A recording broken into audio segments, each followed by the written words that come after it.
दोस्तों प्लूटो कहने को तो हमारे सोलर सिस्टम का 9वां ग्रह है। लेकिन दोस्तों प्लूटो को एक ग्रह नहीं समझा जाता, बल्कि उसे एक बौना ग्रह समझा जाता है। दरअसल साल 2006 में इंटरनेशनल एस्ट्रोनॉमिकल यूनियन की एक बैठक होती है और इस बैठक में प्लूटो ग्रह को प्लैनेट्स की कैटेगरी से हटा दिया जाता है और उसे बौना ग्रह की कैटेगरी में डाल दिया जाता है। आखिर दोस्तों ऐसे क्या कमियां हैं प्लूटो ग्रह में जिनके चलते प्लूटो ग्रह कभी एक प्लैनेट बन ही नहीं सकता। तो चलो दोस्तों जानते हैं उन कमियों के बारे में और प्लूटो ग्रह के बारे में।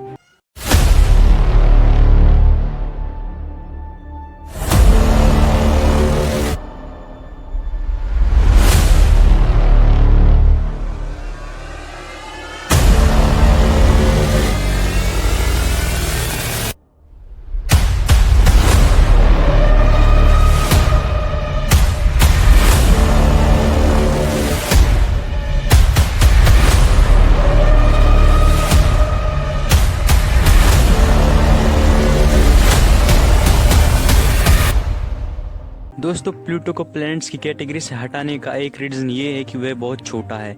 यह हमारे धरती के चांद से भी बहुत छोटा है, इसलिए इसे ग्रह नहीं माना जाता। रीज़न नंबर 2, प्लूटो ग्रह जो है वो नेपच्यून ग्रह की कक्षा को ओवरलैप करता है। देखो दोस्तों, जो ग्रीन कलर का सर्कल है वो प्लूटो का ऑर्बिट है, यानी उसकी कक्षा है। जो ब्लू कलर का है वो नेपच्यून का ऑर्बिट है। जैसा कि आप देख सकते हो, जो प्लूटो है वो थोड़ा सा नेपच्यून की कक्षा में से होकर गुजर रहा है और इसी को ओवरलैप कहते हैं, जो कि बहुत बड़ा कारण है, जबकि कोई भी ग्रह ऐसा नहीं करता। रीज़न नंबर 3 दोस्तों, रीज़न नंबर 3 बहुत इंपॉर्टेंट है। रीज़न नंबर 3 कहता है कि प्लूटो IAU के 3 मापदंडों को पूरा नहीं करता। अब दोस्तों ये IAU क्या है? दोस्तों IAU यानी इंटरनेशनल एस्ट्रोनॉमिकल यूनिट नाम की एक कमेटी है जो स्पेस के बारे में जानकारी रखती है। और अब दोस्तों IAU के 3 मापदंड कौन कौन से हैं और इनके कार्य क्या हैं?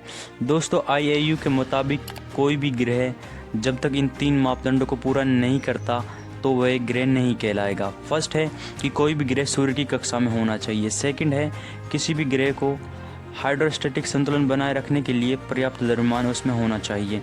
और थर्ड है अपनी कक्षा के पड़ोसी क्षेत्र को साफ रखना, यानी कि जो आसपास के उसके जो कूड़ा कचरा है, मेट्रोइड एस्ट्रॉइड जैसे कुछ होते हैं, उन सबको आसपास के क्षेत्र से बाहर निकाल देना। ये वो 3 मापदंड हैं। दोस्तों प्लूटो इनमें से 2 मापदंड पहले और दूसरे को ही पूरा करता है, लेकिन वे तीसरे मापदंड को पूरा नहीं करता, जिसकी वजह से प्लूटो को एक ग्रह नहीं माना जा सकता। तो दोस्तों ये थे वो कारण जिनकी वजह से साल 2006 में प्लूटो को प्लैनेट्स की कैटेगरी से हटाकर बौना ग्रह की कैटेगरी में डाल दिया गया।